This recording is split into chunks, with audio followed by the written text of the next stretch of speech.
Intoxicated by Gary D. Morton. As soon as their eyes locked together, he knew it would be fatal. Hers, emerald green flecked with gold, unfathomable, seemingly endless. His, dark and unseemly, muddy brown, flecked with regret. She permeated disdain, emanated violence under dusty bar lights. She carried so many memories of bruises and broken bottles, the sadness of uninvited fingers glinting in the corner of her iris. Her hair was a conflagration, a phoenix drowning in fire. He was captured and enraptured, subjugated by her ultimate beauty. She was this radiant succubus etched onto the surface of the earth, all scorched and parched, pleading for sweet redemption. She waits to consume his weak and withered flesh.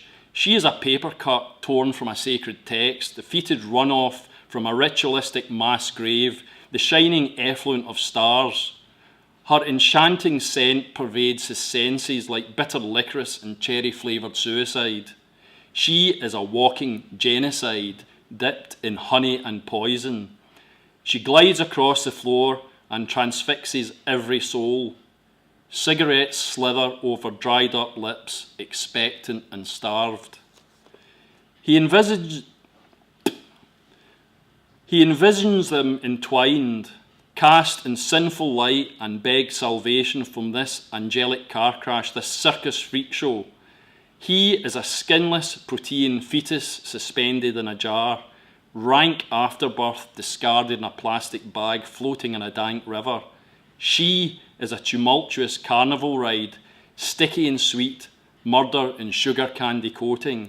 He prays for moments drenched in sunshine, hanging from the ceiling upside down, one congealed mess of ecstasy all bound up together. They are rampaging joy, flicking matches onto a wicker world, fucking in industrial car parks, watching the buildings dissolve and the deceivers burn, all twisted up, throwing starfishes at each other's carotid arteries, juggling larynxes and supping at dripping spleens, skinned alive, red raw, all that meat. They will rot together under the tarmac. He has a secret cave where he hides his feelings. She tiptoes along the blade of a blood-red crescent moon. A sharp intake of breath, a subtle flick of the hair, a flutter of heartstrings, all barely perceptible, moistening of unspeakable parts. She glitters in this dingy, piss-soaked bar, a shining entity of pure possibility and golden light. All of this slaughter persists in his mind as he keeps his masterpieces tied up in the attic, all bound and gagged, desperate, the pieces and body parts stitched together and sellotaped into a conglomeration of wondrous, breathtaking beauty, shining under neon light and surrounded by tubs of melting ice cream and an effort to postpone putrefaction. She keeps a cage littered with bits of broken wheelchairs and jars of rose petals and skin grafts. She keeps all her butcher knives rolled in leather under her satin, blood-stained bed sheets, the other pieces corroding in the back alley.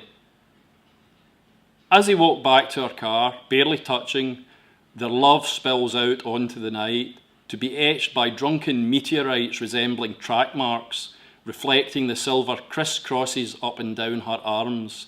Together, they are claw marks on the inside of a coffin, fingernails dislodged and scrabbling against those wooden words. All of the dismemberings that are carved onto her soul and all of the chemicals and meat hooks that live within her sparkle on the surface of her skin.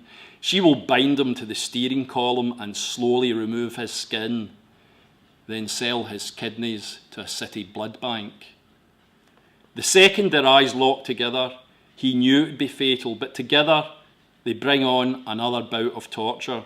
She is a champagne flute filled with all of his despair as she sprinkles silver promises down from the black arc of heaven and brings him succour from his uncontrollable demons. She makes him dance like a demented marionette on threadbare strings, her cunt like a razor blade. He is slowly claimed by this bountiful insanity and joy.